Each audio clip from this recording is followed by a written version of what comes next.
It's time to BS.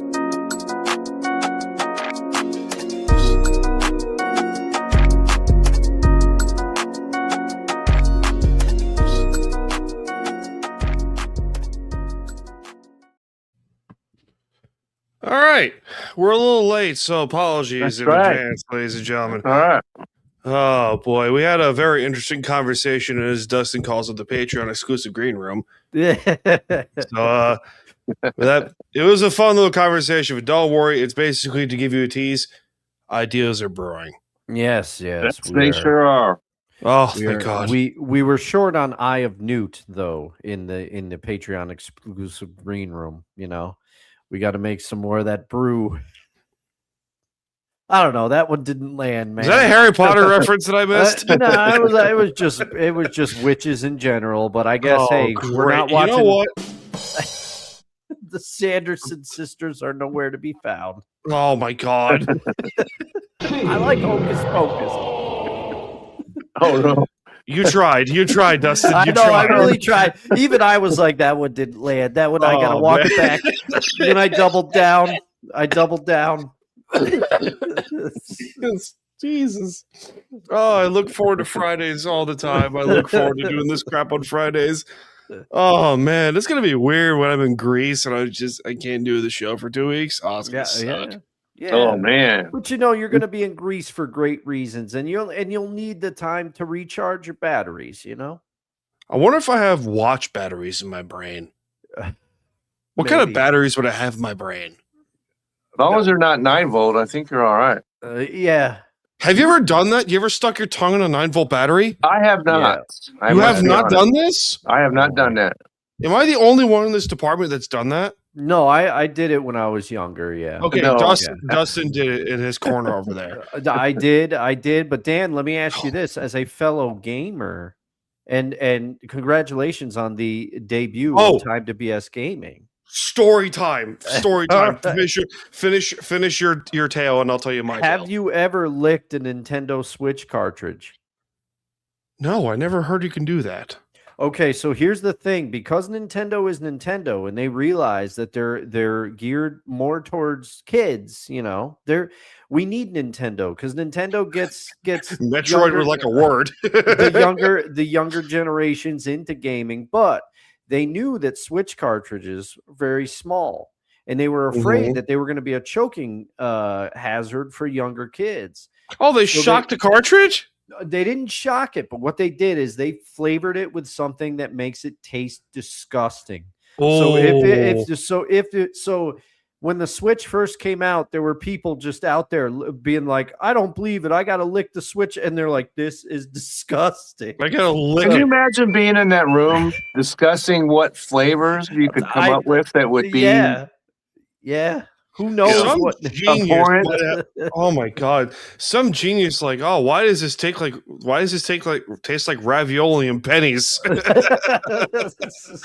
it's like a stroke. It tastes like nickels. Now, if next week I find out that you're like, I know what the Switch cartridge tastes like, I'll know that you caved and you did it. But I have a Nintendo Switch, but I don't think I'm going to be licking my copy of Kirby and the Forgotten Land. You want to hold off on that. Yeah, not going to be doing that. But pretty smart move by Nintendo, I think, doing that because you don't want little kids. They don't. They have a hard enough time with the Tide stuff. So no, yeah. Oh my God, no, we don't need to go down that rabbit hole. Oh Jesus! So I got a capture card recently, and it was a nice little thing that I decided to do. And I was like, you know what? What was that? What? I don't know. I didn't hear anything. I heard a whale sound. I'm like, I don't know. I'm not too sure. I heard a whale sound. Is my ex in the room? All right. Oh, you said that. I'm staying way away. 1952 called. They want their joke back right there. Oh man. The Titanic. Okay. Yeah, the Titanic's upside down, man. Kind of like you ever see the Poseidon Adventure? I haven't seen that. No, I That haven't. is the original. None of that nonsense from, recent past, but 1970, whatever it was. Okay. That's a classic. I'll have to check that one out because it makes my cut, Kevin. And you kind of brought us into a movie corner, and now that we're here, gentlemen, welcome to Seahawks Sessions. By the way, right. Yes, That's right. Yes, and we will get to football as we often do. But I have a rule, and this is just like a built-in rule. But I will not watch anything, and I realize that I'm probably missing some classics. I will not watch anything pre-1970 because it feels too, I don't know. I've watched some older films and they feel like stage plays to me. They don't, I don't know how to describe it other than, but 1970 is my cutoff. 1970 and on, I will watch it. Yeah, Poseidon Adventure is a 1970s movie. Yeah. And just one movie that if I throw in here that might break you out of that mold is the original Planet of the Apes. Okay. Oh, from the 60s, right? That's right. Charlton Heston. Yes. That is the movie it's classic. Outstanding movies. They're slow. But they're great. I do. Because, 60s. Oh, well, yeah. And maybe, like I said, it could be a me problem. But you're not going to catch me watching Dr. Zhivago or Gone with the Wind or any of that, Yeah. How I Learned to Live with the Bomb or whatever that Peter Sellers movie was back in the day. You'll catch me watching The Notebook, though. Oh, yeah. The Notebook. Hey. Great film. Great film. Yeah. Yeah. Great film. And I was talking with the Olympics coming up. The Cutting Edge. Hey. Watch it. That is a great movie, Dustin. I highly support that. It's fantastic. The Cutting Edge is an outstanding, unrealistic. Oh, yeah. But for outstanding movie. Like Blades of Glory. Well, stay tuned, Dan, because the Iron Lotus.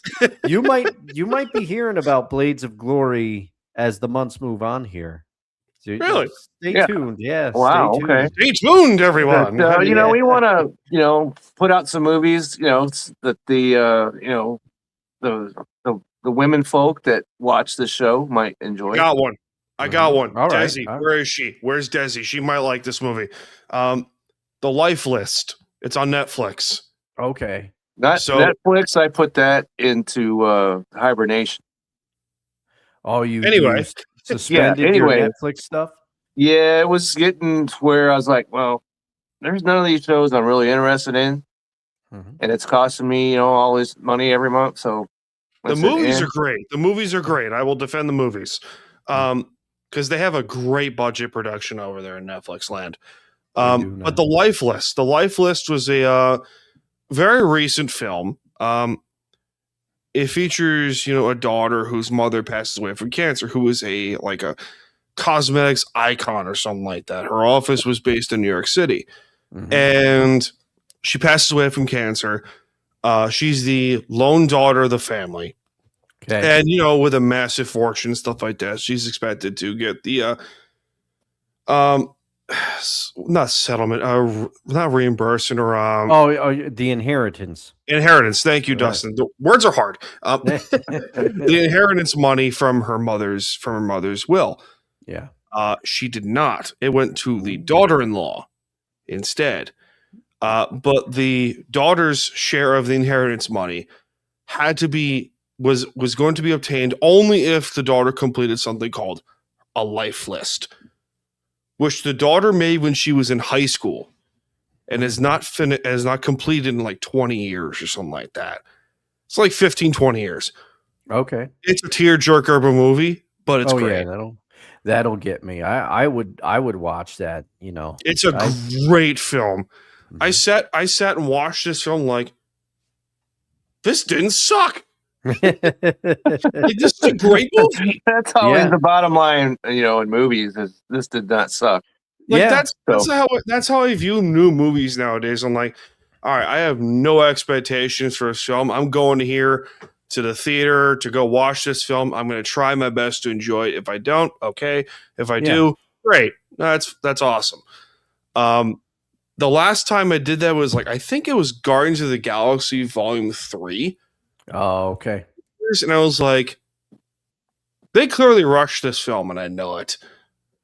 So it's so bad. Well, and it's Volume 2 is where it was at its nexus, I guess you could say. Okay, all right. And I think for me, it's just there was a bit of superhero fatigue. I mean, I love superhero stuff, right? But there was just so much of it now because it's so popular, and that's my overall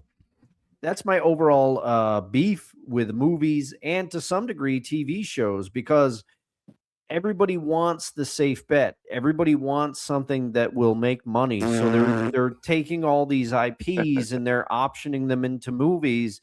And if you notice, there's not a lot of original ideas anymore. Each movie is either based on a comic book or a book or something that came before it, because they're trying to monetize and make these continuations of series. I mean, it's the Lord of the Rings. It was good because there's 3 books, 3 movies. Mathematically, it makes sense. And I know this trilogy has its defenders. 2 of them live in Virginia, and if they hear this, they're gonna yell at me. But they took The Hobbit, which was 1 book, and they split it into 3 films. You mentioned this before. It wasn't as good. You mentioned this, yes. The Lord of the Rings trilogy is one of the greatest trilogies in the history of filmmaking, and I will die on this hill. I am right there with you, my friend. All right. The love of the Halfling's Leaf has not slowed my mind. I love those movies. Well done. Very well done. Where's Kelsey? We needed him. I did that. This is great. It's the second He's week. probably taking the day off. He's been quite busy this week, so. Yeah. I'm sure. Anyway, welcome, ladies and gentlemen, because we got a show to do. Yes, welcome from the Department of BS from the beaches of lovely Long Island, New York. My name is Dan Cruz. This is Seahawks Sessions, the Seattle Seahawks podcast. From the capital region of Albany, New York, and no crimes required. Dustin Henry in his corner over there, because we've gone on a tail for 15 minutes already. Yes, we have. Okay, why not? No worries. Why not? We're raise anchor or something like that. Okay. That's a Navy joke for those who I can do that. Yeah. All right, Kevin got it. That's good. No worries. Speaking of Kevin, from the great state of Texas and Bell Fantasy, Kevin Wilson in the middle over there. That's right. All right, we've gone off the deep end as per usual because that's what we do. Not? Yeah, right. Like, follow, share, subscribe to the show wherever you get your podcasts. Rate and review and follow Apple, Spotify, Good Pods, the whole 9 yards. Follow the official Time to BS Podcast Facebook page. Just search Time to BS Podcast. And if you're joining in the live stream, engage in those comments and be nice, people. There's a lot going on in the world of sports and stuff. Just try to be good people. Just try to be good people, for God's sakes. Yeah. This ain't hard. This ain't a hard thing to do. We'll also be taking your comments and questions throughout the show. So if you're engaging the comments, ask a question and make it a good one, please. Don't be something stupid like, do you guys take banana with your peanut butter and jelly? Like, we just be realistic, please. Be realistic, Ryan. Yeah. Oh, man. I could see putting jelly on a banana. Peanut butter, I'm not. Elvis liked it. Peanut butter and banana. There you go. It would be difficult because I like chunky. I don't know about you guys. Chunky's not bad. Chunky's not bad. And I don't see how you'd be able to spread that on a banana. That'd be tough. I mean, but I like smooth. I prefer smooth peanut butter, but I'm not going to disparage chunky. Chunky's fine with me. Bones are for dogs, meat is for men. Lick chunky. I know what you were saying. The joke. And speaking of chunkies, I don't know. There's a candy bar that's called Chunky. You don't see it anymore. Mm-hmm. Yeah, which I highly. Yeah, I remember that one. I remember that. It's awesome, but you don't see it anymore. So I remember that. Speaking of chunky, but looks good doing it. Hillary Duff. Oh man, Hillary Duff. Shout out to you, Mike Comrie. It's Kevin smiling in the middle over there. Shout out to you, Mike Comrie, because Lizzie McGuire, man, she's a little. She was a little bit younger than me, but not by much. And then Hillary she's like a fine wine, man. I'm just like, what are you doing? But and I am a single man, so I can say these things. But Mike Comrie, I think, dated her for a long time. Or are they married? I don't know. I hope I'm not like putting my foot in my mouth. Like I'm gonna Google it right now and it's gonna find out that they had like some nasty divorce or something. Brad Pitt. Well, hopefully they didn't wind up on Court TV or any of that. So I know. Jesus! Right. Here we go. Oh, Judge Judy. Judge Judy. That's quality television right there. We don't have a lot to talk about. I mean, we do. We have. Yeah, we kind of do. We kind of do. I mean, Dustin, what do you got? All right, so Hillary Duff, I have an article now, if this is to be believed. She was recently seen on January 14th, 2026. She was in a rare outing with her ex-husband, Mike Comrie, a decade after the former couple's divorce. So I have to say that I guess they are no longer together, but a one-time Oiler and I think Islander, correct me if I'm wrong, Dan, Mike Comrie. Mike Comrie? Yeah, I believe so. Mike Comrie was an Islander. Yeah. So they were an item at one time, but apparently my information is about a decade outdated. Surprise, surprise. It happens to the best of it. Yeah, it does. What are you going to do? Oh, boy. Jeez. I mean, Mike Comrie, that's a name I haven't heard of. It's like Obi-Wan Kenobi, man. What's his favorite dessert? Obi-Wan Kenobi. Dude, Kevin hated that joke. No, it's a great joke and it makes me laugh. Stupid pun. Because on I'm a longtime listener of Your Mom's House, Tom Segura's podcast with his wife.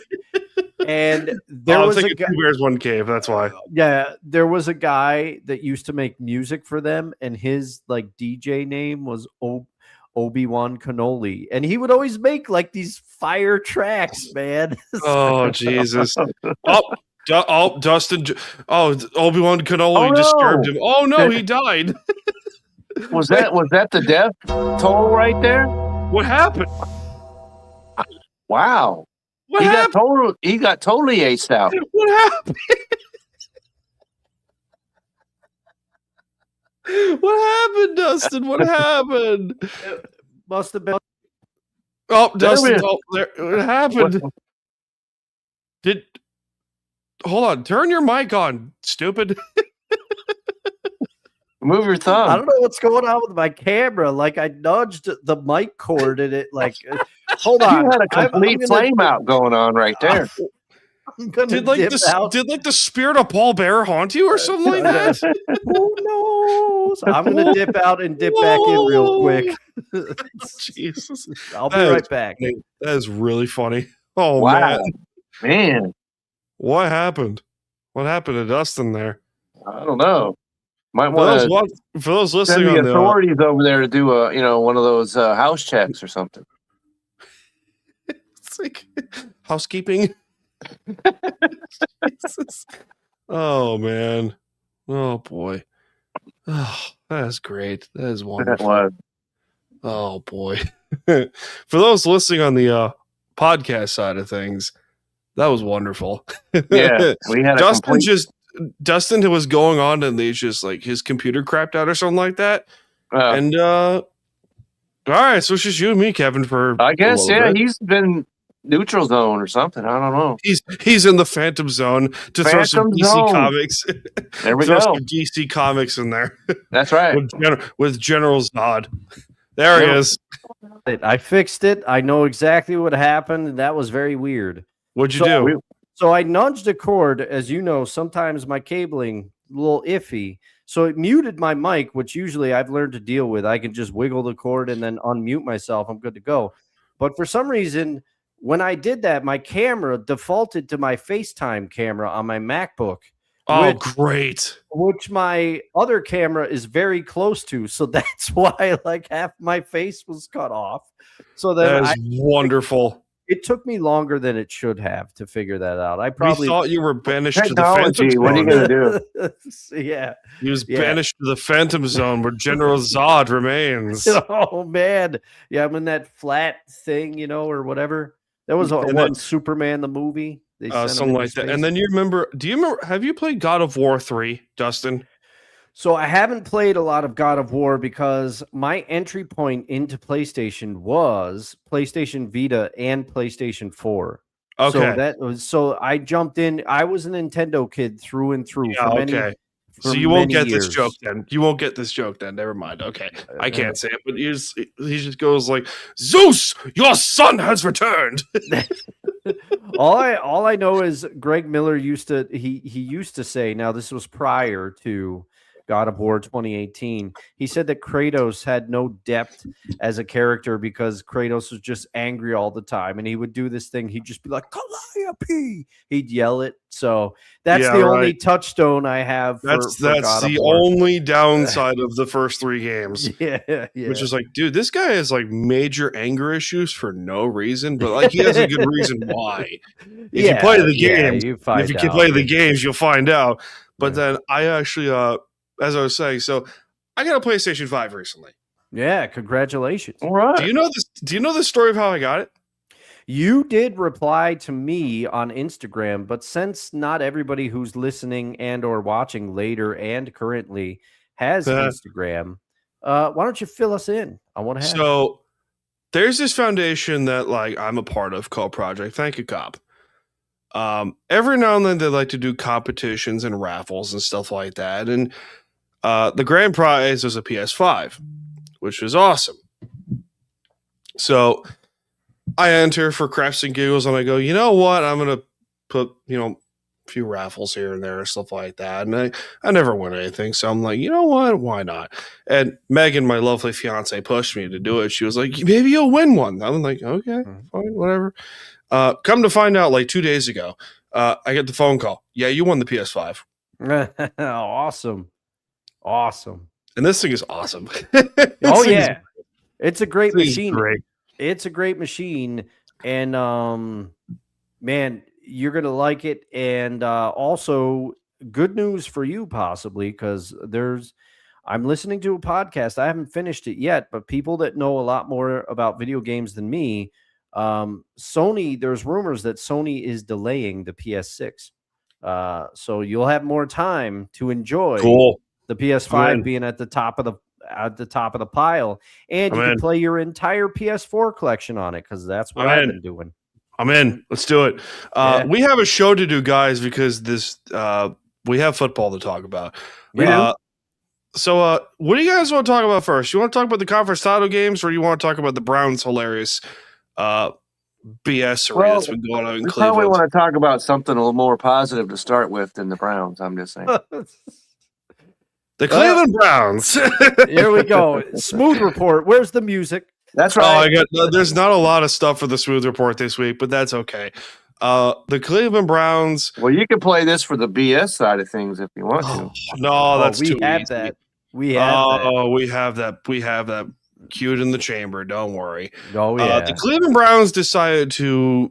Here's the thing. I am a huge Jim Schwartz defender. I love me some Jim Schwartz. There is a dear friend of mine, Kyle. He's probably not watching this, but that's okay. He is a huge Jim Schwartz guy. And he actually, when I was in the very early stages of my anti-Pete Carroll train, he recommended Jim Schwartz, who was the Denver Bills defensive coordinator. And he was like, this guy's a great coach. And then it hit me. I'm like, this guy got robbed. Well, he got a bad rap in Detroit. The fact that he was with the Browns for years prior to this.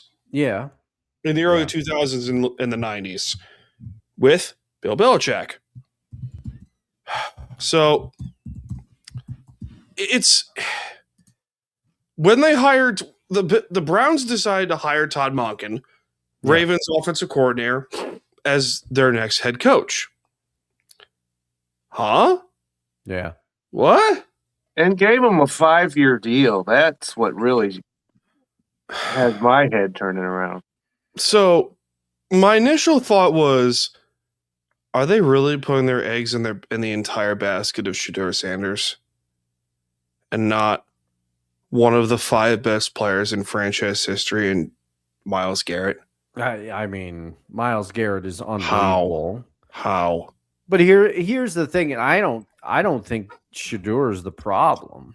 As much as people, I don't think Shedeur is the problem. It's Haslam. Yes, Haslam and Andrew Berry, who still has a job. Yeah. How? How? That's a great question. Jim Schwartz, I think, to get back to what you're initially saying about him kind of losing out on this opportunity, and apparently he wants out of Cleveland, I don't blame him. I don't have as much respect for Jim Schwartz as, I mean, you're right. Detroit, when he took over as head coach, they weren't good. They weren't good, but they weren't terrible either. They weren't terrible, but I think Jim Schwartz may be, and I'm saying may, he might be one of those coaches that's a better coordinator than a head coach. Yes, agreed. But there are quite a few examples of this. He has, fairly or unfairly, he was the scapegoat for that Bounty Gate Saints defense, and I don't think he's been able to shake it, escape that. Yes. Yeah. So I think that might be part of the reason. Also, did you hear what the Browns hiring process was like for the head coach? No. Andrew Berry's having them take like these tests and like do all the like this. What is this, high school? That's the thing. Like I saw a report. I think it was Adam Schefter. He was talking about. He's like, the Browns hiring process is different than anybody else's in the NFL. That's why nobody wanted the job. I think you're exactly right, Kevin. This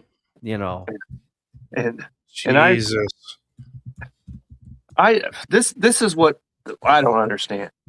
Todd Monken is the reason why there was a change in the head coach at Baltimore. To me, yeah. It's okay. Let me lay this out. I will let you defend yourself. Okay, because this man forgot how to use an all-pro running back when in games that Baltimore could have won, and if they had have won, John Harbaugh would have not got fired. The AFC Championship. Yeah. No, I'm talking about this year. Oh, this that's year. A different issue. That's another issue. But this year, in 2 games that Baltimore could have won, right? First against New England, they had the 10-point lead in the 4th, and then their all-pro running back never touched the ball in the 4th quarter. Don't understand. Then against the Steelers, last game of the year, he had 2 yards in the 4th quarter. Yeah. That's like we've talked. That's unforgivable to me, and I wouldn't want this man to be my head coach. And I've done some read into it. I know he had the 2nd, the 4th, overall offenses or something back in the day, but that's back in the day. Yeah, and he's the offensive coordinator back in 2019. Well, I looked into this, and the Browns won 6 games that year. And they scored less than 20 points in 8 of those games. Okay? That's half the games. So you telling me that this guy is some kind of offensive genius, I would beg to differ. And I would rather have anybody coaching my team than this guy. That's all I'm going to say about it. Yeah. Dustin, what do you think? I mean, I don't want to – I kind of agree with what Kevin said a little bit, because Baltimore, there were problems with the offense in Baltimore, and I would argue that Baltimore's offense, as constructed, more talented than Cleveland's right now. Now, do I think Todd Monken could unlock Shedeur Sanders a little bit, and particularly Harold Fannin, who's a decent tight end in Cleveland, David Njoku? Who knows? And time will tell. Maybe it'll be a great hire. But here's the thing that kind of strikes me as odd, is that Todd Monken, if you wanted to go with another offensive guy, there's an argument I think that could be made that you should have just stuck with Stefanski. That's right. Because Stefanski didn't construct. He didn't do a bad job. Yeah, and he didn't. Say what you want. He didn't do a bad job in Cleveland. And it's not he won his 2 fault. coaches of the year. Yep. And led them to they've been in 3 playoff games in their history. Yeah. He led them to 2, and the only victory they've ever had as a franchise. Because I mean, with the exception, and let me know if you guys disagree with me, but it seems that a lot of the teams that have vacancies now that are filling them, they're kind of being like, okay, that didn't work. Let's do this. Atlanta, Raheem Morris, defensive-minded head coach, let's go. They bring in Kevin Stefanski, offensive guy. Baltimore was always going to hire a defensive guy because that's their identity. That's how they are. But even Pittsburgh, and maybe we get to this. Oh, we will. Don't worry about that. That's hysterical. Tomlin, defensive-minded guy. Mike McCarthy, offensive-minded guy, and also former coach of Aaron Rodgers. So maybe there's something to that. Tennessee Titans. Robert Saleh. Yep, he's a defensive guy. Their defense wasn't good. So what do? They go get a defensive guy to turn that around a little bit. But I'm calling it right now. I like the combination of Dable and Saleh in Tennessee. I do. They could be turning it around. He's a guy that's probably one of those that's better as a coordinator. Yeah. Talking about that earlier. Yeah. Absolutely. Yeah. But to me, you know what this feels like? It feels like the Buffalo hire. If you're going to hire Todd Monken, just keep Stefanski. So And let's Bills, get to that. Yeah. Yeah. I mean, we're going to have to talk about the Bills, too. Very similar, in my opinion. So, Buffalo. Yeah. I have a question for the Bills. What are you doing? Yeah. What are you doing? Because I think we can all agree. I think we can all universally agree here. After 9 years of playoff berths and inconsistency trying to get to the Super Bowl, I think if you had 9 years of being universally stuck in the mud of success, you make a change. Yeah. Correct. Right? Yeah. That was the whole idea of why they let him go in the first place. So why'd you hire Joe Brady to be the head coach? Yeah. That is a mystery to me. And I saw this move and I was like, huh? Yeah. Like Joe Brady? Maybe because he's under contract already, and after all those ridiculous press conferences, nobody else wanted to do that job. Who knows? I mean, yeah.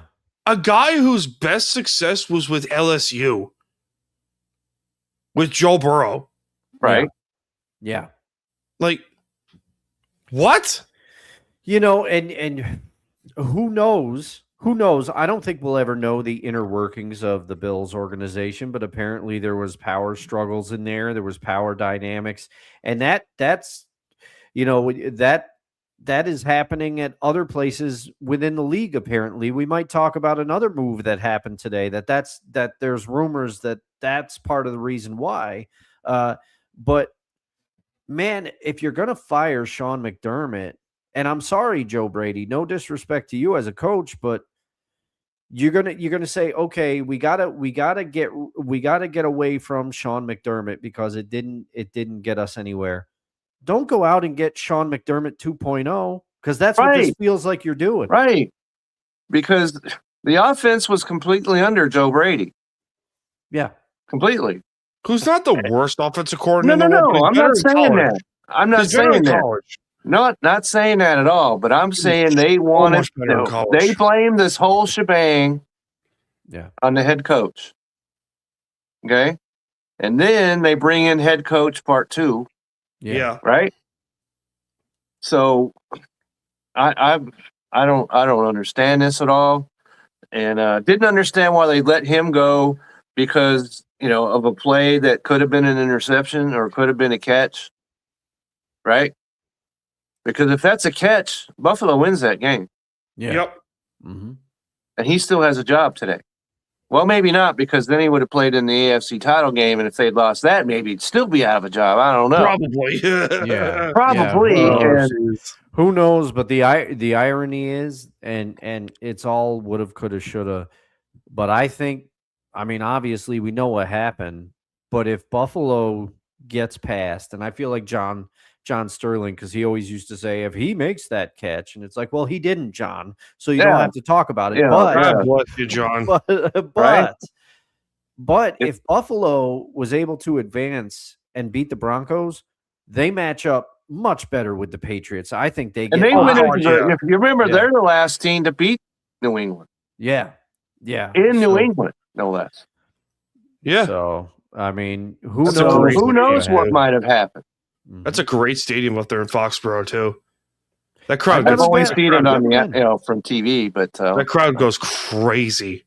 Yeah, I've heard stories that like it's a college atmosphere up there in Foxborough. It's a college atmosphere, rightfully so. Doesn't rank with the Seahawks though. Let's get that clear. Correct, Kevin. Speaking of college atmosphere, but sort of inconsistent as all hell. Hey, Pittsburgh. Oh man. Question. Why'd you let okay, first of all, Mike Tomlin step down. Yes, he stepped down. Right. So why is your replacement for him an offensive Mike Tomlin? And the guy that's 20 years older than him. Yeah. Mike McCarthy, former Packers and Cowboys head coach. Mike McCarthy is now the head boss man in Pittsburgh. Let's also be honest here. This was happening. McCarthy's from Pittsburgh. Yeah. Which I did not realize that until I read that as part of this story. I've known that for like 15 years. Well, that's because you have. No. I remember this because like when the Packers won their last Super Bowl in 2010. Yeah. America's Game had a documentary about that Super Bowl team, and the initial segment was about Mike McCarthy and how he grew up in Pittsburgh, and I was like, oh yeah, that's right. He's gonna be a Steelers head coach. So that's how we're hiring our head coaches now. That the dude grew up in the city. Is that what we're doing? So get Dan Marino. Yeah. Well, he grew up there. He did. Yeah, Steelers. Well, why didn't you draft Dan Marino? I don't know about growing up there. So. Dan Marino. Why didn't you draft Dan Marino in 1983? Why didn't you do that, huh? Yeah. Huh? Man. Well, dumbasses. Anyway. Anyways, yeah. So McCarthy. Because this is completely opposite of everything the Steelers have done in their history.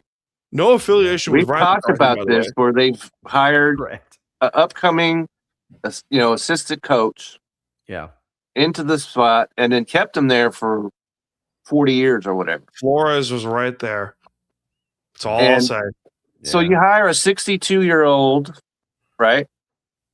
Yeah. And so that tells me that the Steelers are going to be right back where they've been, in that 9 and terrible. 9 and 8. Well, not terrible, but I thought that they needed to get terrible for a little bit. Yeah, and then they could move up. This has put them right back in that 10-7, purgatory that they've been in for the last 8 or 9 years. That's the worst purgatory you could be in, by the way. It is, because you're not good enough to, make it to the, it's like the Cowboys. They haven't been to an NFC title game since, 95. Right.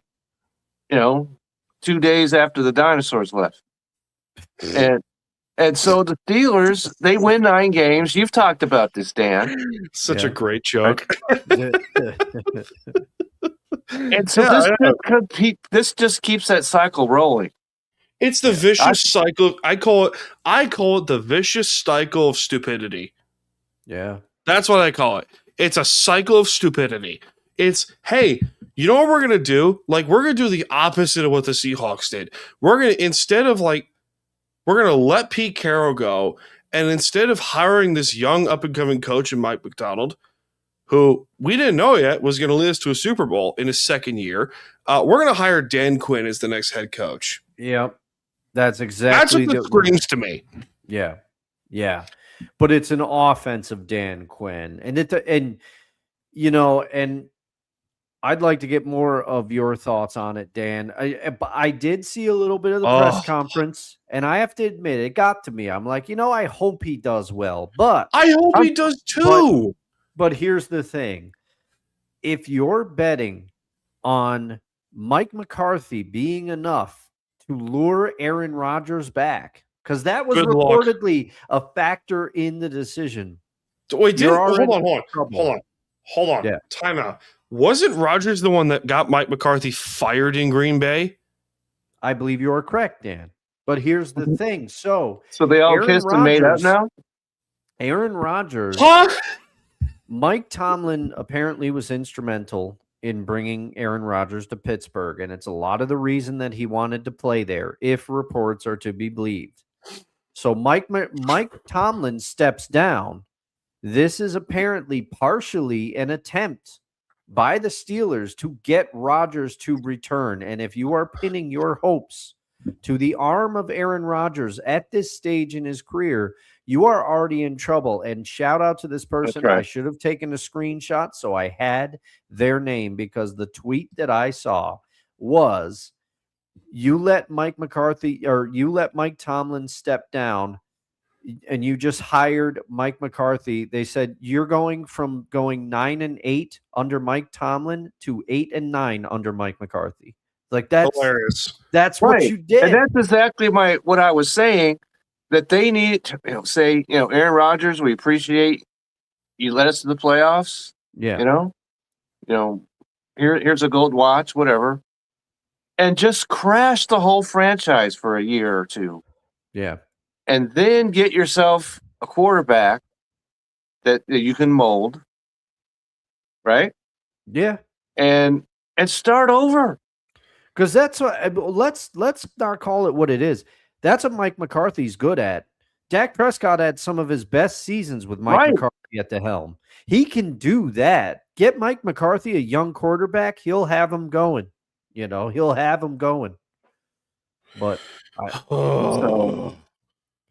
we got to talk some Seahawks stuff too. We got Clint Kubiak is in the news apparently, because it's so. I don't know, guys. I don't know. Clint Kubiak. Apparently, Kubiak is in the running for the Raiders head coaching job, and I'm like, what? Do you really want to follow? Well, an ex-Seahawks guy, and you're a Seahawks guy, into that mess? Well, this is why. This has got to be the Mendoza thing, right? Yes, but this is why I brought this into the discussion of potential topics for tonight, because apparently Clint Kubiak is accepting a second interview with the Raiders, which would indicate that he's at least tacitly interested in the job. Oh, Jesus. But here's the thing: if you're Clint Kubiak, you just led the Seahawks to one of their better offensive seasons, especially when compared to the last couple of years. If I'm Clint Kubiak, I stay on this train for another year and see what openings are next year, because I don't know if I want to go to the Raiders. But then again, if I have an opportunity to be a head coach, this might be my only opportunity, because something that I read, Clint Kubiak, and I forgot about it, this is like his fifth different team in 5 years too. Do you think he wants to move his family again? If I'm Clint, I might want to say, hey, I want to stay in Seattle for another year at least and see what opens up next year. But if the Raiders offer him a boatload of money, and if Clint Kubiak believes in Mendoza, maybe he takes the job. But I want to get your two thoughts on it. Mendoza is the only thing that would interest me in the Raiders job. Literally, it's the only one. That's the Brock only Bowers. thing. Yeah, true. Well, Brock, and Ashton Genty, is all. Yeah. But that's it. Yeah. The whole rest of that franchise is a disaster area. Do you know what this reminds you of? Do you remember when Jacksonville hired Urban Meyer? Oh, yeah. Oh, so yeah. I feel like for about 8.5 weeks or so. Like 12 weeks, something like that. Hysterical. So this reminds me very much of Urban Meyer.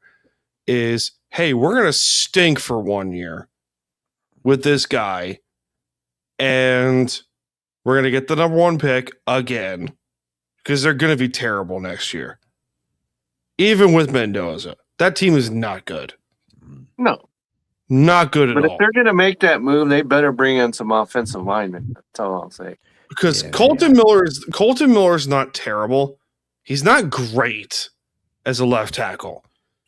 And then Stone Forsythe had a horrific year. How I the hell did Pete Carroll continue to think that Stone Forsythe is a great player?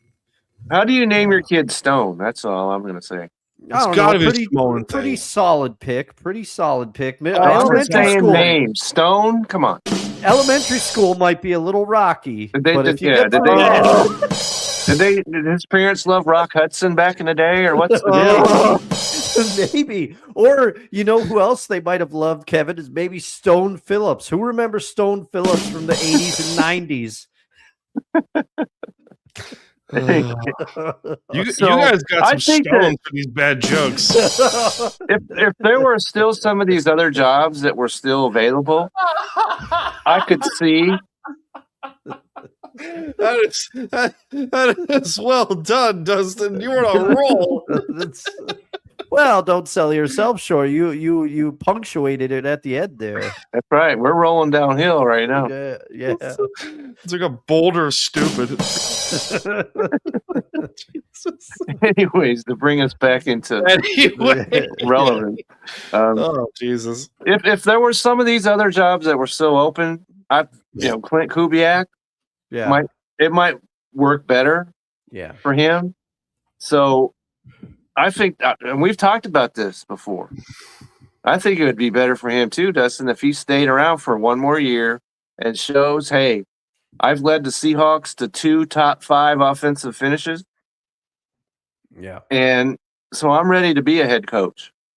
And then have your choice of, your choices are now the Raiders.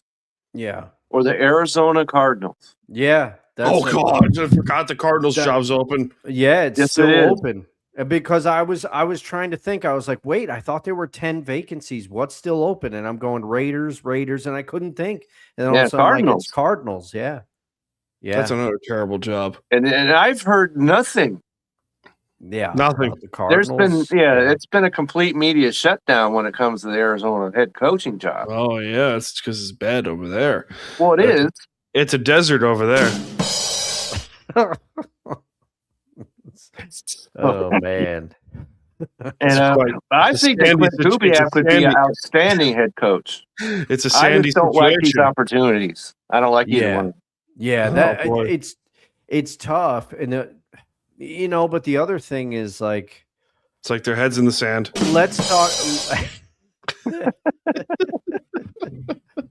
Let's talk about the other elephant in the room that none of us want to talk about. But my ex, gentlemen, oh man, there is. Sorry, callback. Nice callback. But if the game goes a couple of Sundays from now, if the game goes the way that we all want it to go, which we're not hiding our fandom, look at the colors, everything. But if the game goes the way we want it to go, somebody is leaving the Seahawks. They're not going to be able. That's what happens to teams that not even win the Super Bowl. If you advance far enough in the playoffs, your staff's getting poached, your players, there are going to be offers from other franchises. So is the other thing is Clint thinking, well, I don't know if this thing's going to be kept together, so maybe I better strike while the iron's hot. But I just don't think the Raiders are the job. I don't think they are. I mean, I don't think so either. Anyway, we'll if get he to could have went to Atlanta, let's say. Good point, Yeah. but still, I think that would have been a far better option. Yeah. Whatever. Anyway, we'll get to conference championship weekend in just a second. Gentlemen, is this show free? It is not. We've established pretty firmly that it is not. Free falling? Great track. Great track.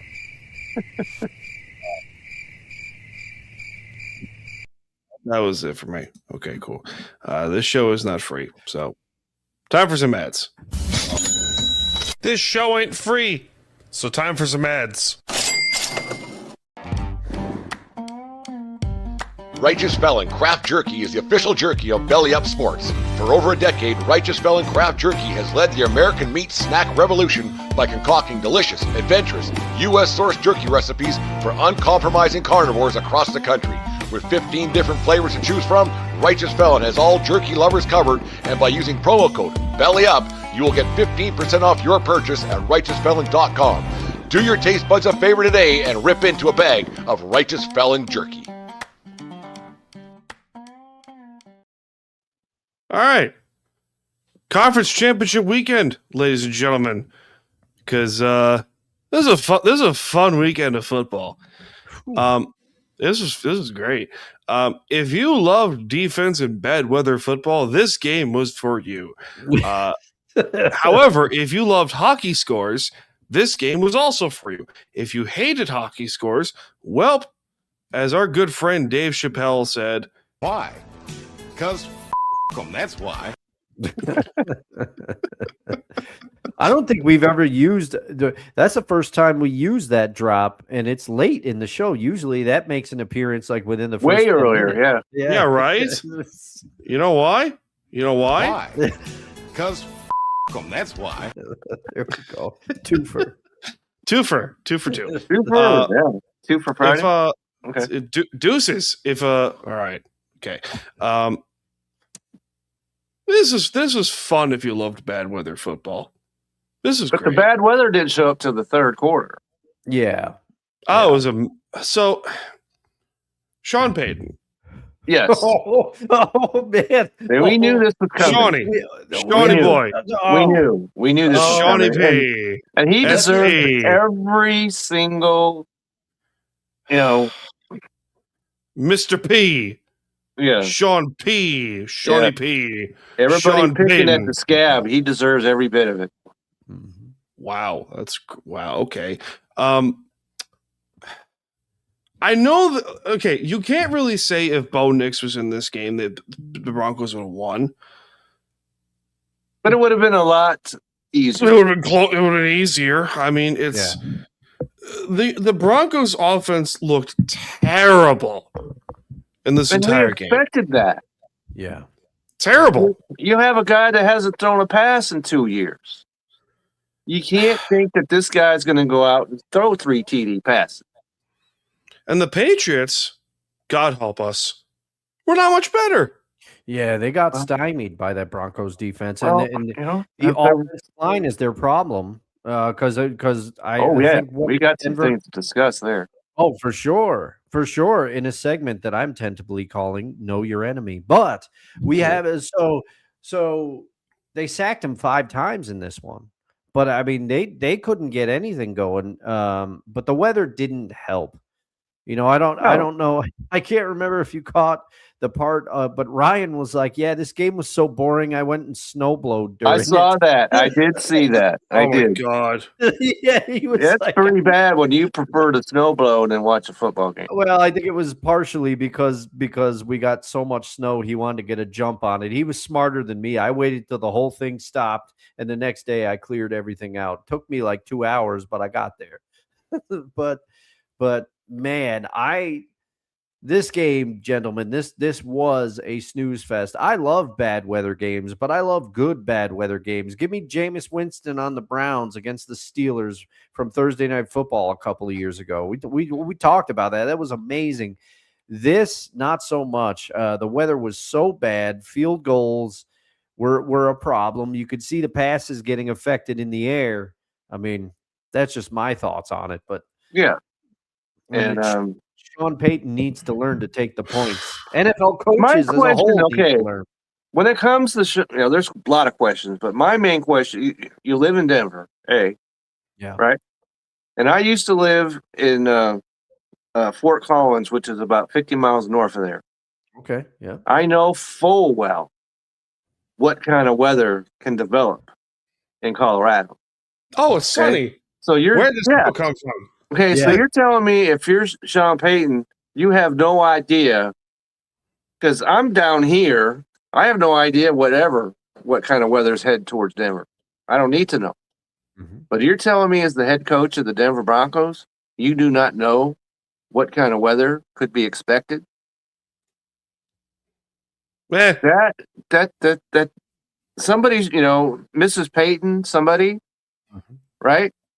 Because if I was the head coach of a football team, I'd think that, my lovely wife over here would be, in my ear saying, hey, snow is due in 15 minutes. Mm-hmm. So you adjust. Yeah. And once that weather hit, that was the end of the scoring. Yeah. That was it. That was it. And let's face the guy that's in the back room, the creature feature back there. If he had kicked that field goal and went up 10-0, they still might be playing football in Denver. We don't know. Yeah. But he passed on that, and that's one of the things that we talked about last show. This curious thing about coaches passing up field goals now at every opportunity. I blame Sean McVay and his stupid analytics.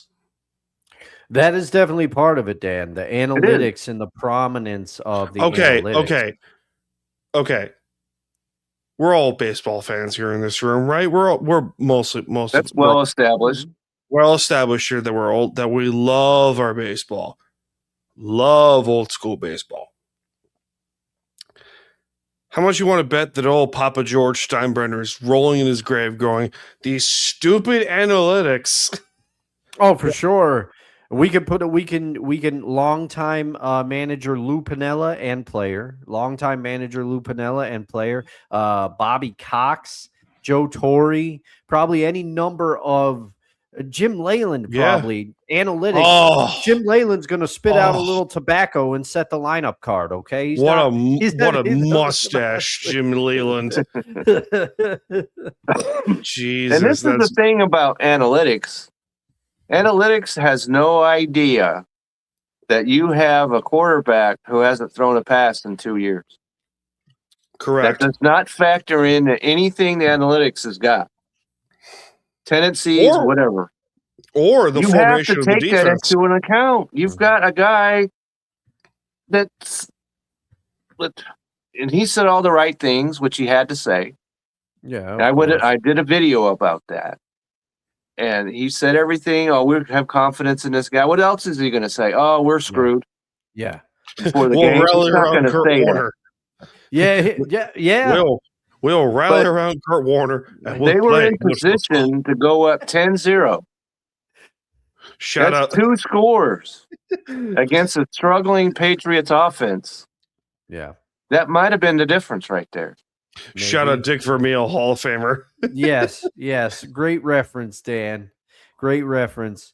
But here's the thing. I mean, to Kevin's point, he's not going to come out and say what the recently retired Tom Moore, who was once the offensive coordinator. Oh, what a brilliant man he is. In Indianapolis said when asked, why don't you get Jim Sorgi some reps? And he goes, hey, if 18 goes down, we are effed.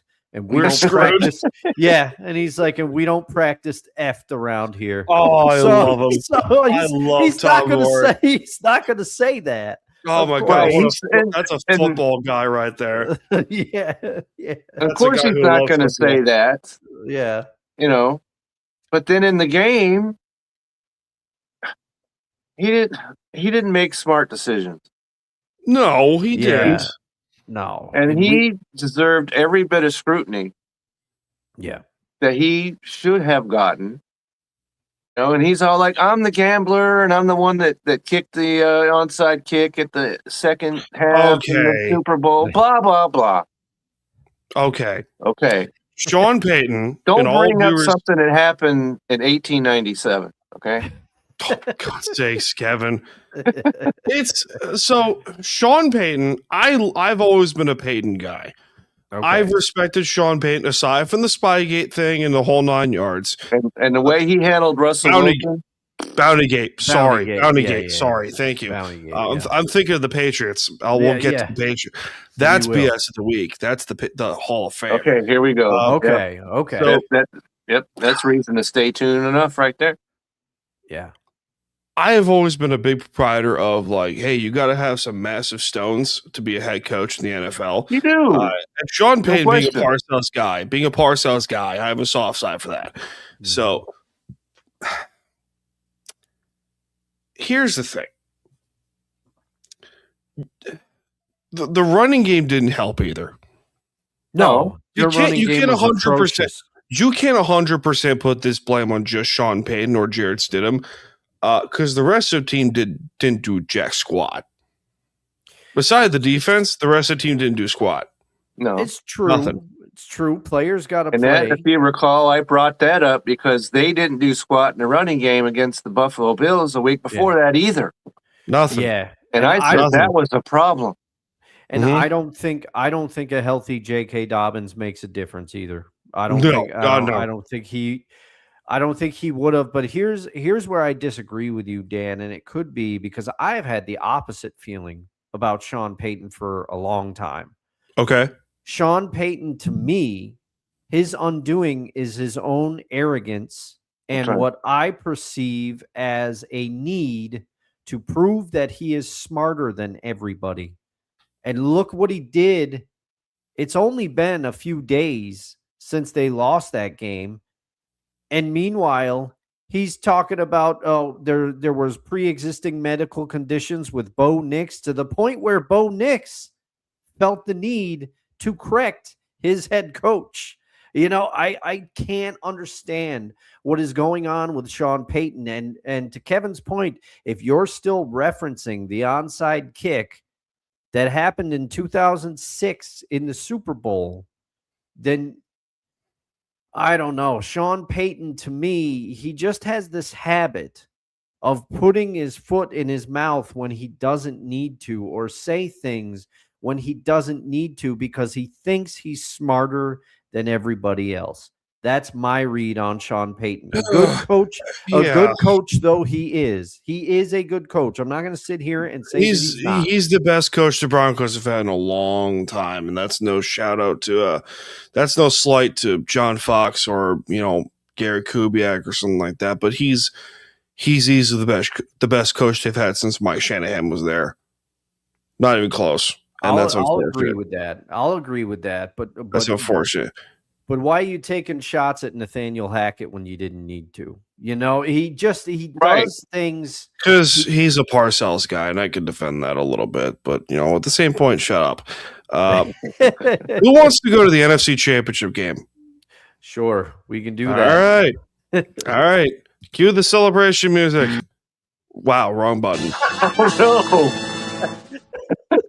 The Family Feud buzzer survey says no. Oh man! Stephon Diggs says yes. Stephon Diggs, leave it what in? Oh yes, that's great. Some of those Family Feud clips. I love it. It's Stephon Diggs. That joke did not age well. No, it did not. Stephon's digging himself a hole, if you know what I mean. All right, I'll stop. That was terrible.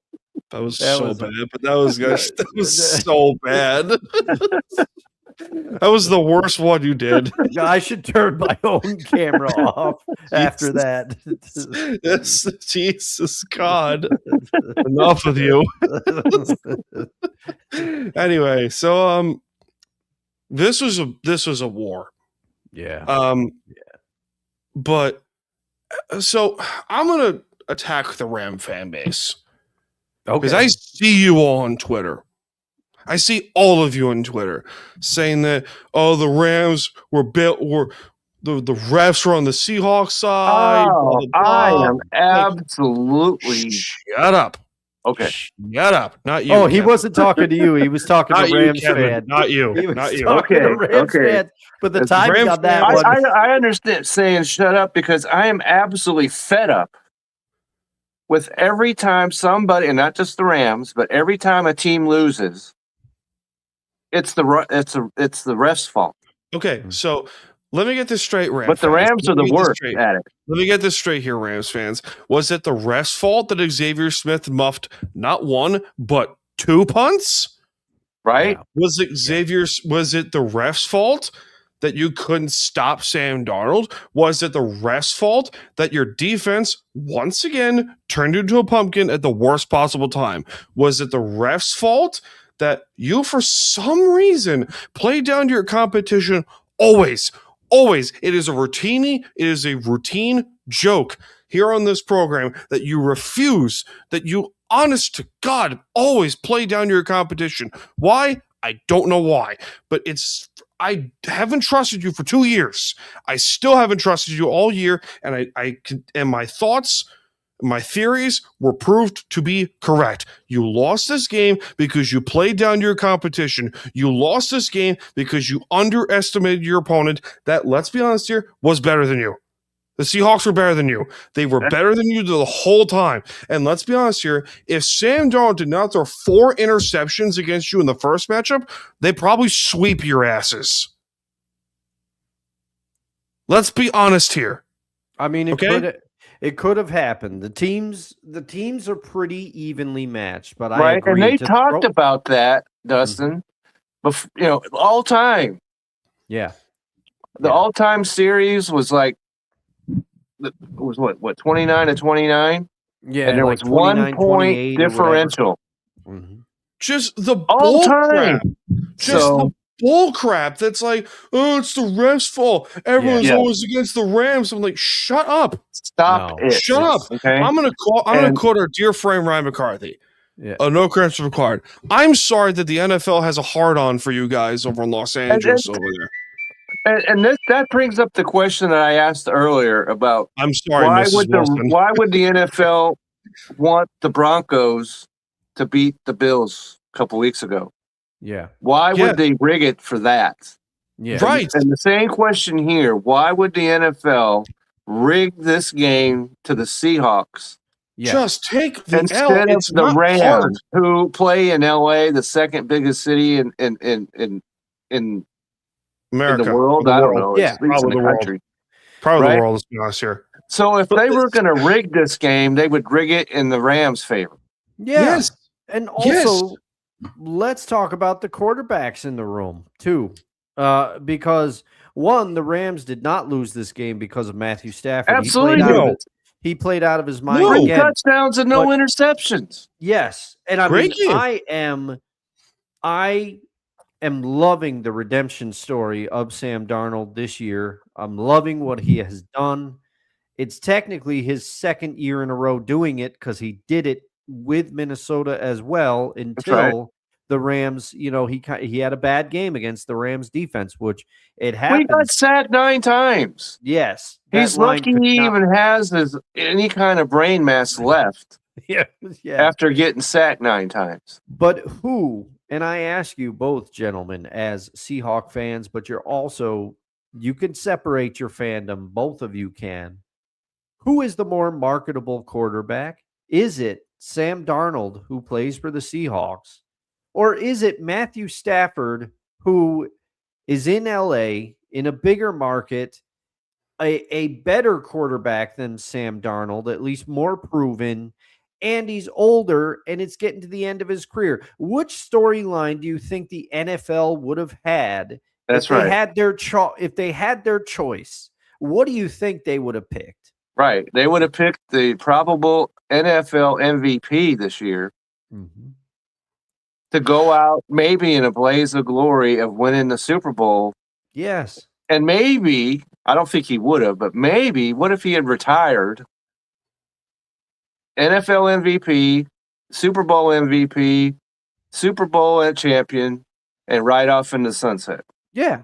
But instead, they rigged it to Sam Darnold. Come on. Yeah. Like, come on. It's like this stupid. Oh my God. It's grow up. Okay. You're not playing the game. You're a fan. Grow up. And Sean McVay didn't help either. No. You're talking about Ram fans. Sean McVay himself didn't help. Okay. Saying that the Seahawks were, what was the word he used? Fortuitous or something like that. Fortuitous. Thank you very much, Dustin. That they shut down the fourth down play. What? Come on. That's what he said.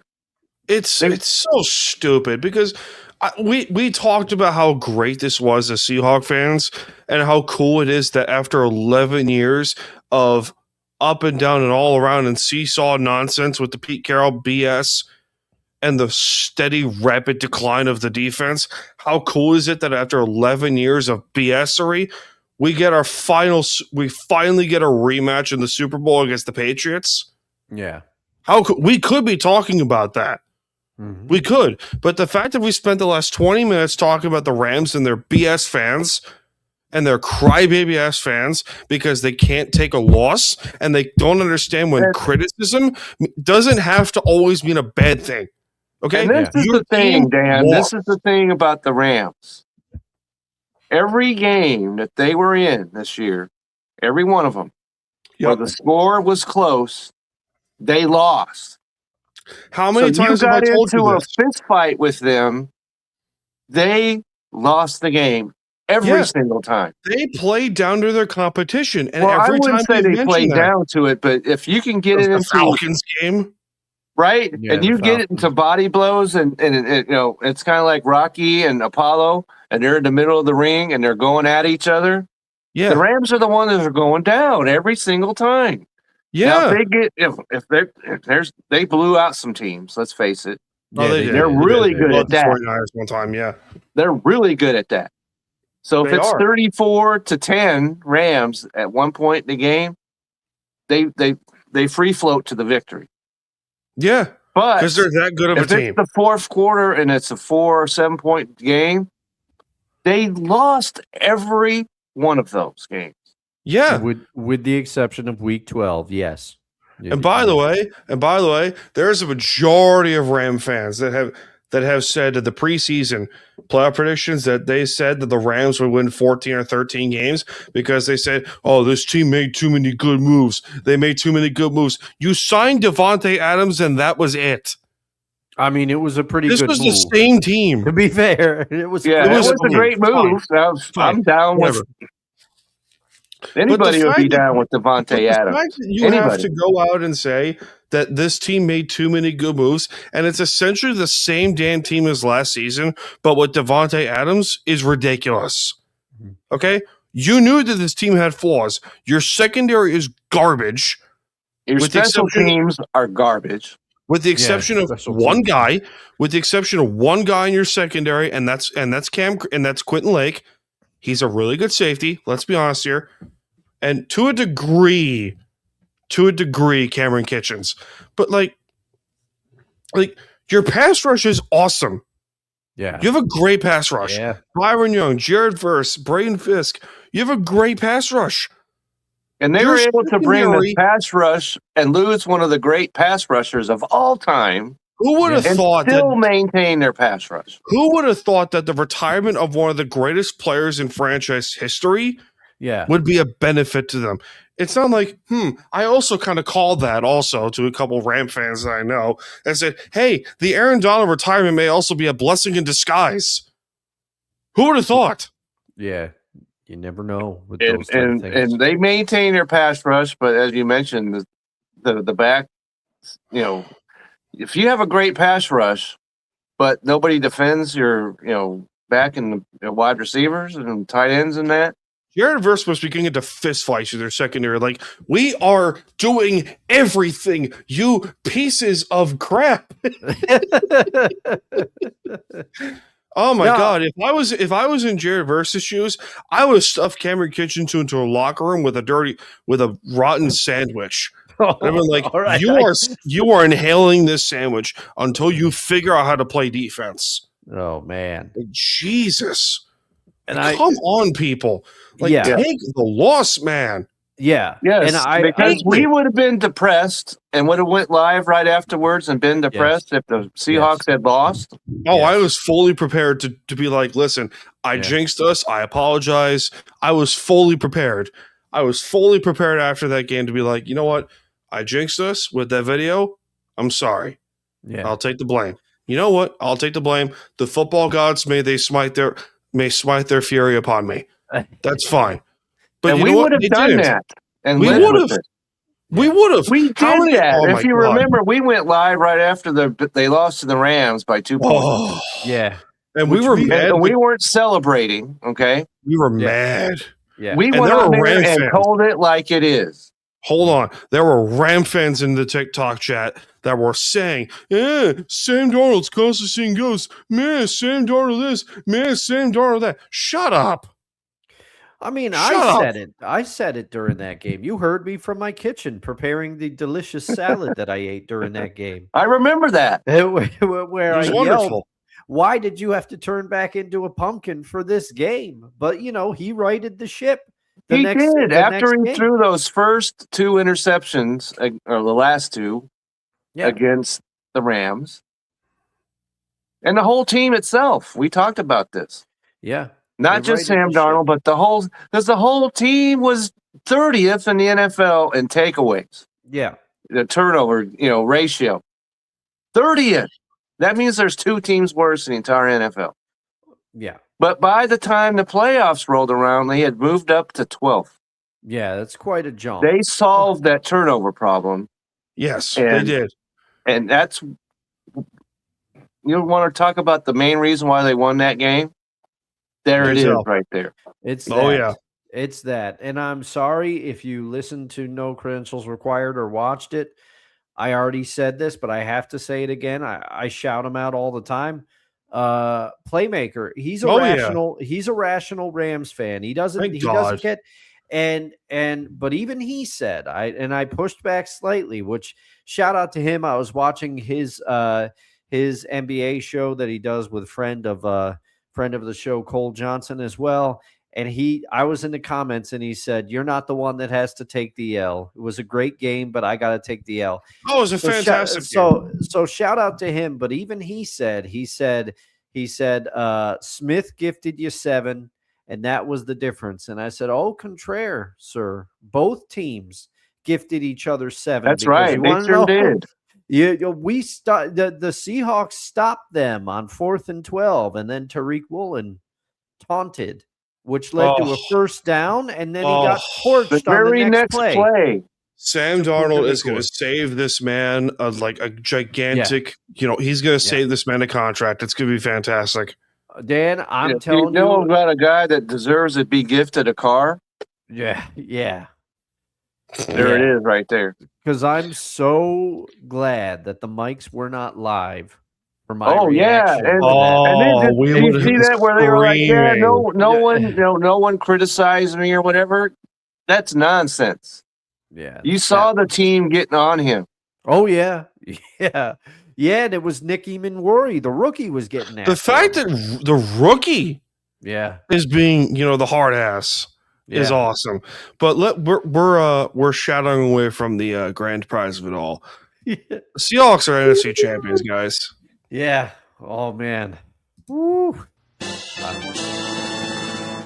How awesome is that? You know what? Where's the goal horn? Oh, there we go. Man. That's what we're talking about. We like that. We like that a lot. BS goal horn on the show. Woo. Indeed. It just feels so great. Like, Kevin, you missed the clip when me and Dustin first went live after the game. It just felt so nice because, as I said before, it felt like for 9 of the last 11 years, it felt like the team was on a steady and sort of rapid decline. And after Carroll left, we were all excited for the future. All of us were. all of us were excited for the future. I remember there was a chunk of Seahawk fans that were chanting for Dan Quinn to take the job. Some of them were wanting Mike Kafka. I remember that story well. Some of them were, and then there was a small of them were like, hey, what about this McDonald kid in Baltimore? They seem to like him a lot.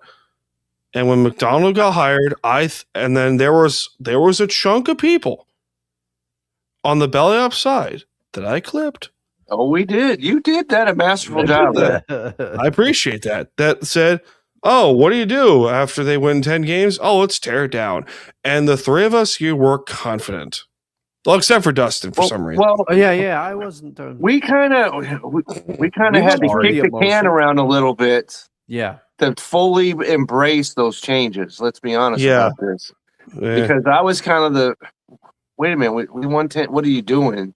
Yeah. But then you had the moves, and then you had another move, and you had another move, then you had another. And they all was like a complete paved road now that we could see.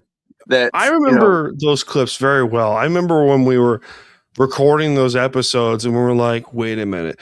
And then I had the back of my head like, oh, this is John's team. They got a plan coming. They got something planned. And I don't know what it is, but I'm curious to see where they go. And they go, oh, we're going to sign Cooper Kupp. We're going to sign Sam Darnold. And we're going to sign DeMarcus Lawrence. And we're going to make this crap work. And it did. Yeah. It did. My goodness.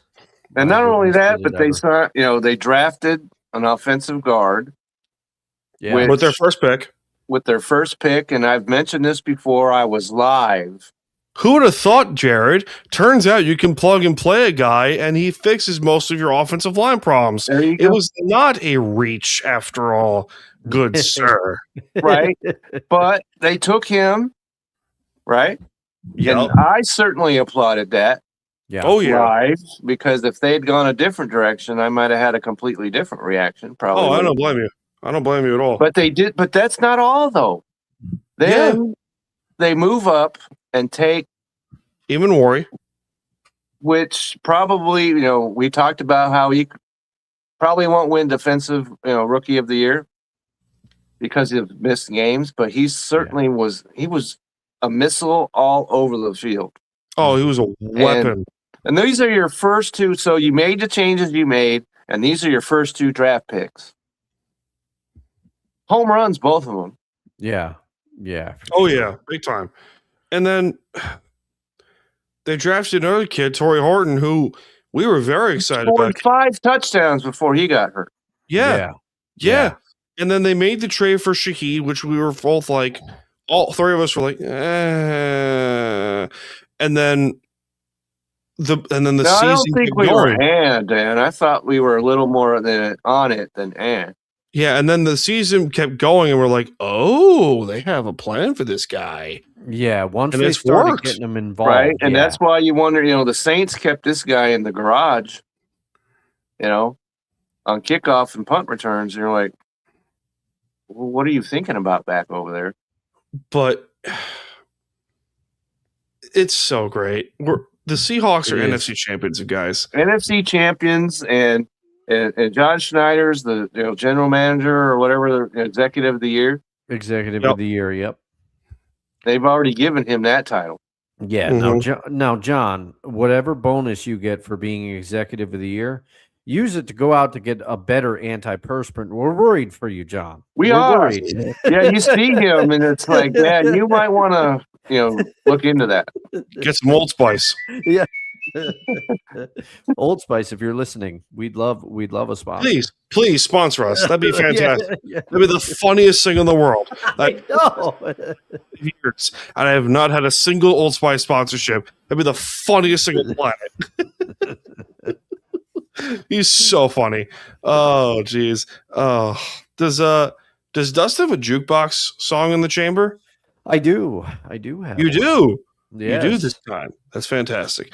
All right, let's get the music going, ladies and gentlemen. What do you got, Dustin? All right.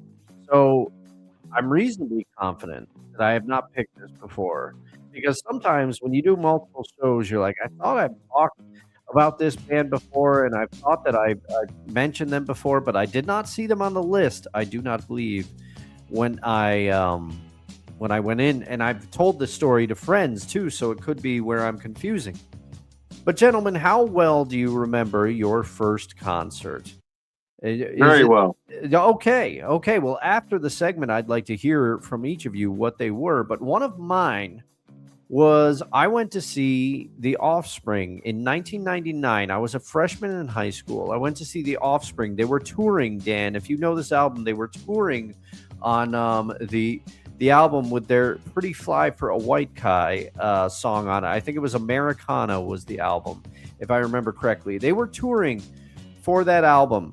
And at the RPI Fieldhouse, which is a college here in Troy, New York, very close to me. And I went to the Fieldhouse, and I was looking forward to The Offspring. I was excited to see them.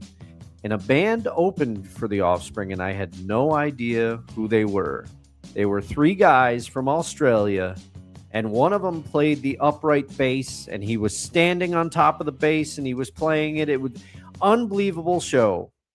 And they are, no disrespect to The Offspring, but I remember that concert more for The Living End than The Offspring. That is the band that I saw open for The Offspring.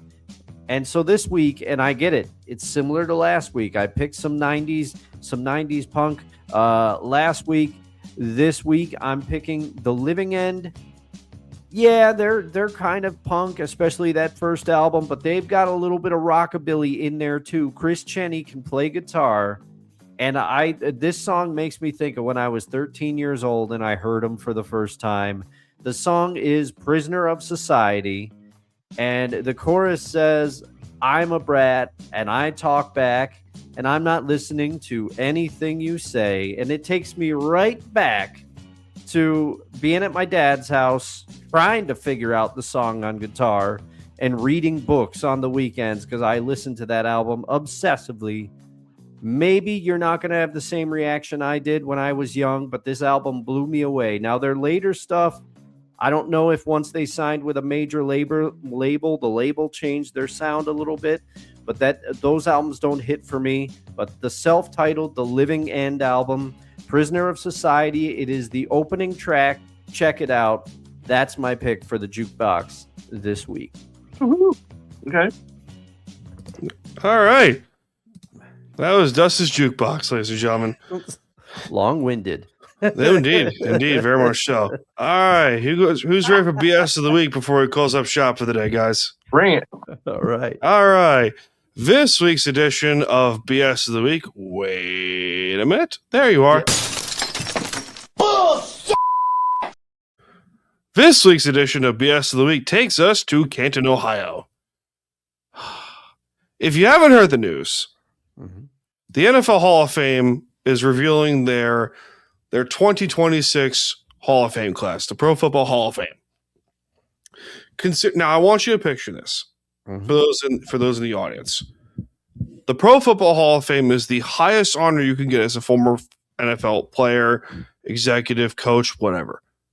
The highest honor, the pinnacle of excellence for football. Okay? Right. Now, you're a 6-time Super Bowl champion as a head coach, 2 times as a defensive coordinator. Okay? You're one of the greatest head coaches in franchise history. Now, without controversy, nonetheless, but regardless, one of the more successful head coaches in NFL history. Now, there's a thing where you're a first ballot Hall of Famer, where you get it on your first year on the voting ballot. What if I were to tell you that head coach with 6 Super Bowl rings as a head coach and 2 as a defensive coordinator for 8 total rings, 9 Super Bowl appearances as a head coach with this team, that they would not get on their first try? You would have told me to kick rocks, eat sand, touch grass, go jump in the river, something like that. And then you preferably slap me across the face. That man was Bill Belichick. Challenge you to a duel. That's right. Well done with the Yu-Gi-Oh reference, Dustin. Well done with the Yu-Gi-Oh reference there. That man that I mentioned was Bill Belichick. 6-time Super Bowl champion with the head coach. When I saw this news, I was like, how? Literally how? And then there was a couple Patriot fans in the comment section on the TikTok I posted on the Time to BS TikTok page that they were like, the dude was a dick to the media. And to be honest, he had a right to be. He had a right to be. Now, if this was just about Spygate, that's some petty nonsense. To my honest to God opinion. And listen, we don't like the Patriots around here. We're not just saying it because, the Patriots are the Seahawks' next opponent in the Super Bowl. That's a different Patriots team, as we've discussed. This was the evil empire of the Patriots. Yeah. This was the evil empire. This was Darth Vader. This was Emperor Palpatine. This was all those guys. They were hated as could be. And you're telling me a 6-time Super Bowl champion as a head coach, you're not in the Hall of Fame first ballot. You're kidding me. Like, you're actually joking with me right now. And then they turn around and they double down on this decision. And then they make Eli Manning wait another year as well. And I texted a friend of mine texted me and he says, whatever credibility the Hall of Fame had, it's gone with Belichick not being in first ballot. It's gone. Because if you are using Spygate as a ploy, something that happened 20 years ago as the reason he doesn't get in the Hall of Fame, but O.J. Simpson gets to stay in the Hall of Fame, you're joking. Yeah. You're joking. It's ridiculous. And that is some BS right there. Dustin, you go first, because this is ridiculous, man.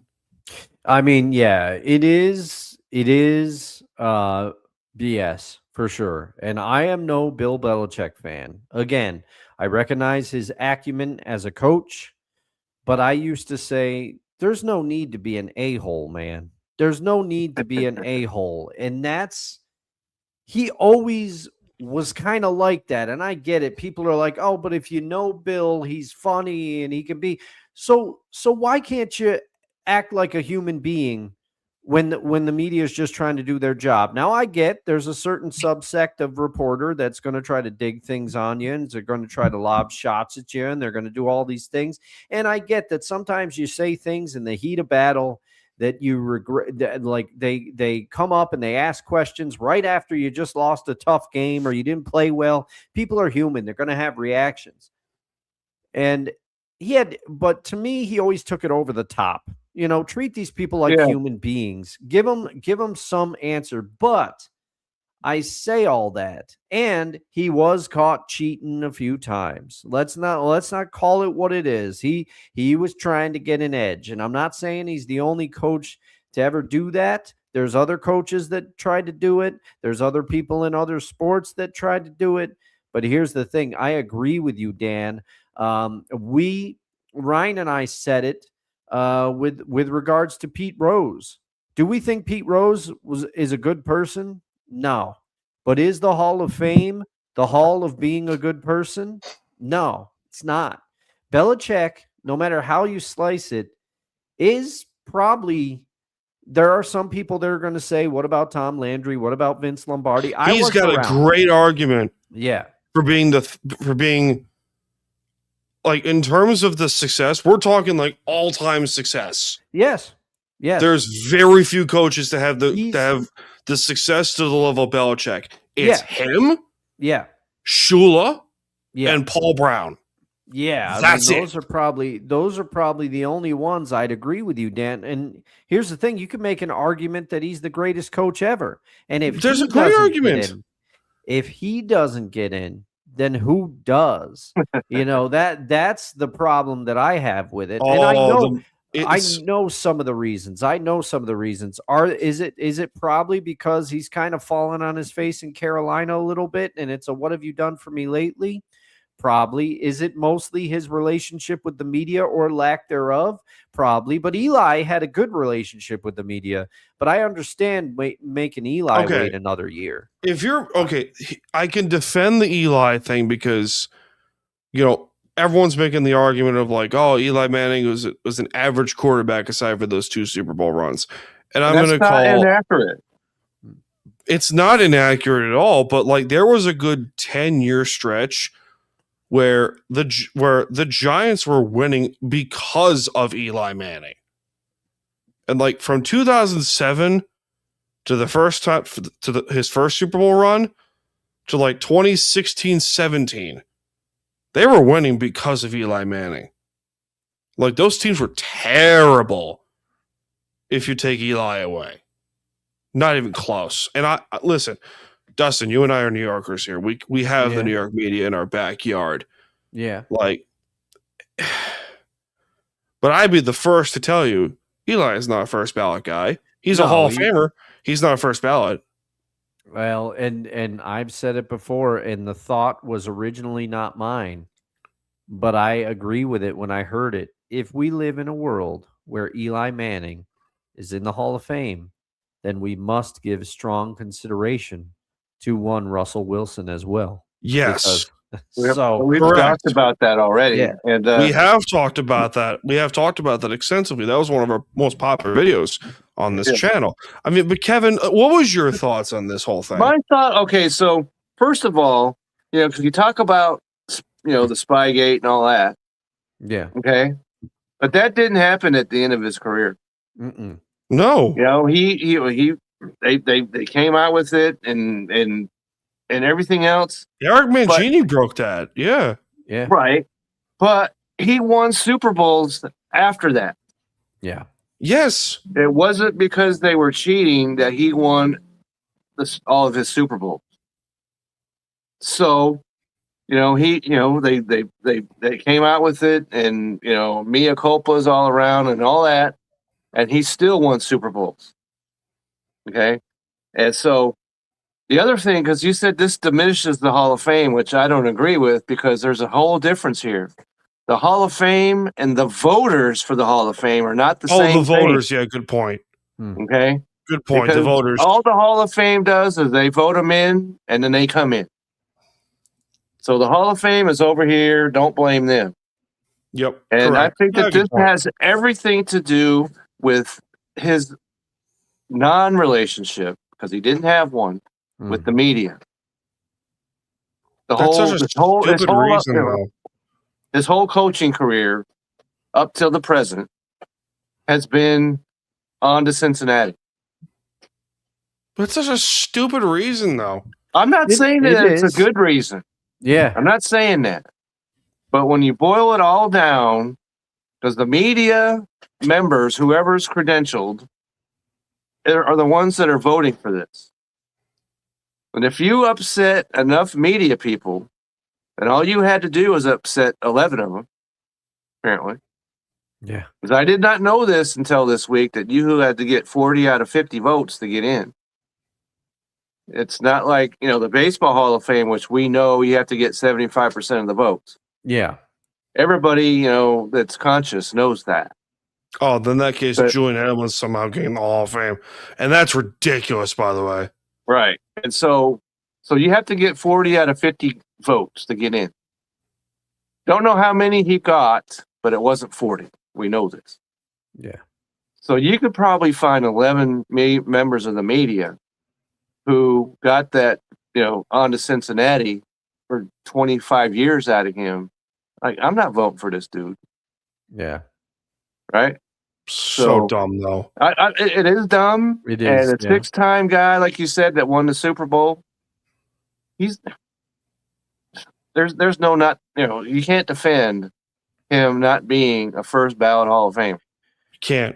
Impossible. You can't. There's no defending it, so don't even, put any win behind that, because I'm not listening to it. Yeah, I couldn't agree more, and I have a question for you both that relates to this. before we close it up. Because I know my answer. Let me know if you agree with me. Tom Brady gets in on first try for two reasons. One, he's a quarterback. Two, he won without Belichick, which in the media's eyes is going to boost his case. Absolutely. And I think in part of a small reason, it's mostly his relationship with the media, a small sprinkle of Spygate, although, as you said, Kevin, it's ridiculous. It happened so early in his career.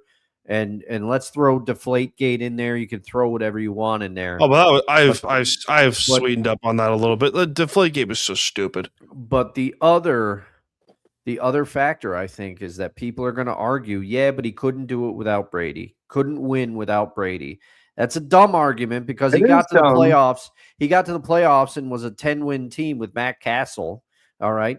And actually, no, I will fact check you on that.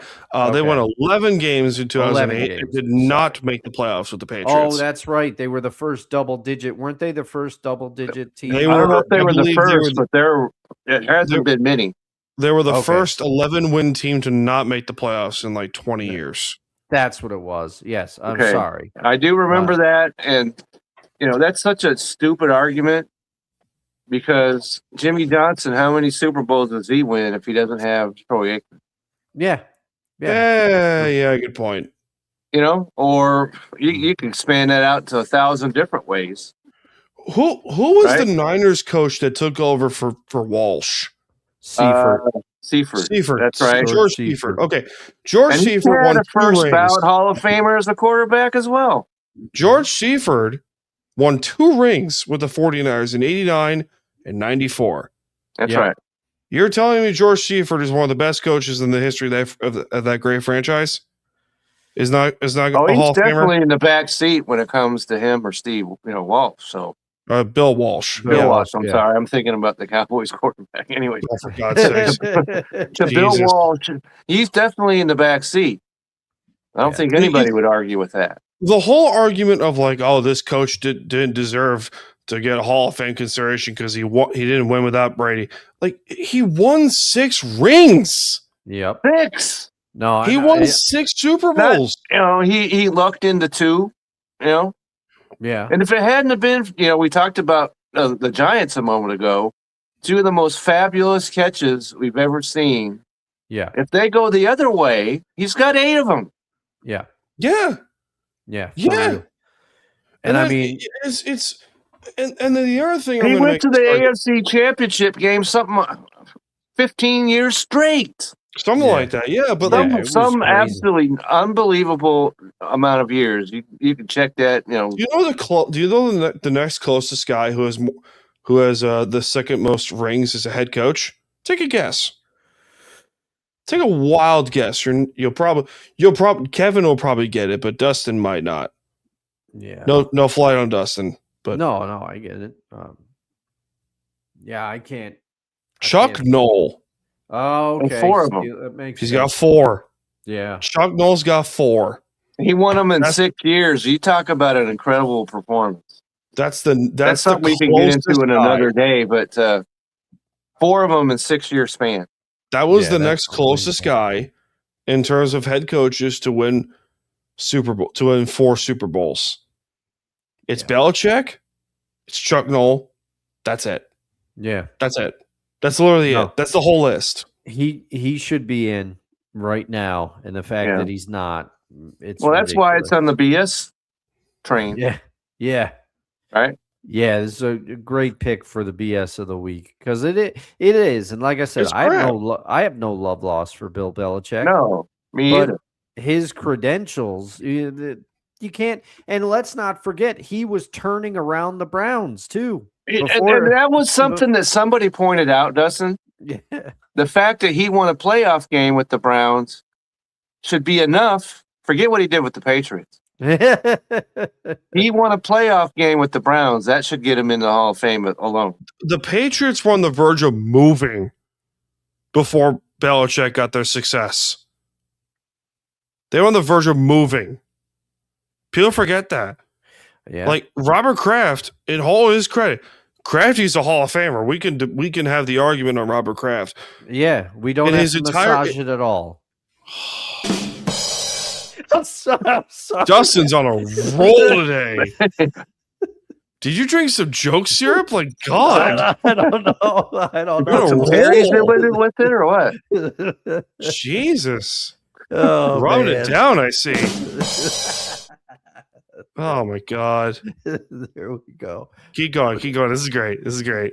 He is. He is, though. Dan. He's a Hall of Famer, but I had forgotten that the Patriots were on the ropes like that. It was not a happy ending before Kraft. There you go. That's interesting too, because you remember, I don't know if you remember, but there was a time where the Seattle Seahawks might have moved to LA. That's right. I told my fiance that story, and I was like, yeah, before Paul Allen bought the team, they were on the verge of moving to LA. Like Seattle was going to lose the Los Seahawks. Angeles Seahawks would have worked. I'm not too sure, but I'm glad that didn't happen. And that brings up a trivia question: who's the only NFL team that's name is not a real? That's an animal. It's not a real animal. Technically incorrect. The Sea Eagle. The Seahawk does not exist. The Seahawk does not exist, but the Sea Eagle does. True.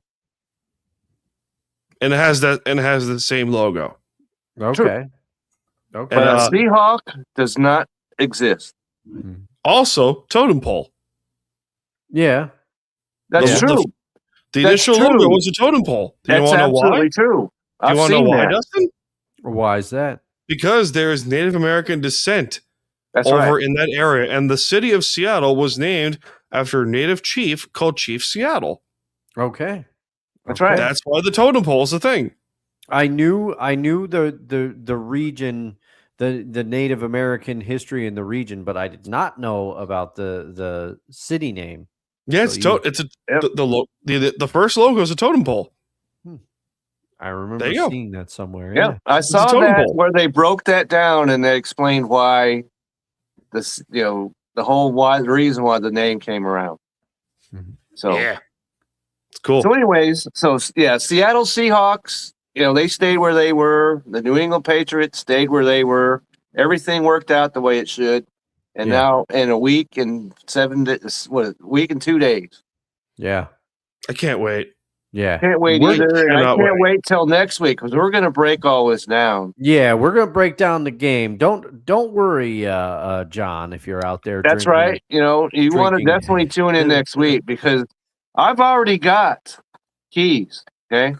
All right. Oh yeah. So you're you talk about putting out some some flowery reasons to join us next week. I've got keys. So bring all right. Next week, you heard it here first. Kevin's got 2 sets of keys. That's right. There we go. There we go. All right, guys. Any final thoughts to close up shop for the day? One final thought. Go for it, Kevin. That I saw this the other day. That in Mike McDaniel's career as a defensive coordinator or head coach, he's faced 6 23-year-olds or younger as a quarterback. 6 times. Do you know what his record is in those 6 games? 6-0. 6-0. So if you're a big fan of Drake May, which I am, as he was the one who directed me to a fantasy championship. Oh, there you go. Okay. But he's got his work cut out for him. So that's another reason why you want to tune in next week. All right, Dustin, what do you got? I don't have anything other than, it's cold. It's cold. It's going to be cold. That's right. And everybody be safe. Yes, for sure. And in some times where life gets a little heavy, there's a lot going on in the world. There's a lot going on in the country. There's heavy things going on right now. We hope that we were able to bring a measure of entertainment and give people some laughs, because sometimes there's not a lot to laugh about, and we hope that we helped with that. No kid. That's all I got. I guess we What are you going to do? All right, guys. From the capital region of Albany, New York, and no credits required is Dustin Henry. From the great state of Texas and Bell Fantasy is Kevin Wilson. I'm Dan Cruz. I'm coming to you from the beaches of Long Island, New York. And we'll see you all in this life and most certainly the next one. Cheers, everyone. Have us just a wonderful night.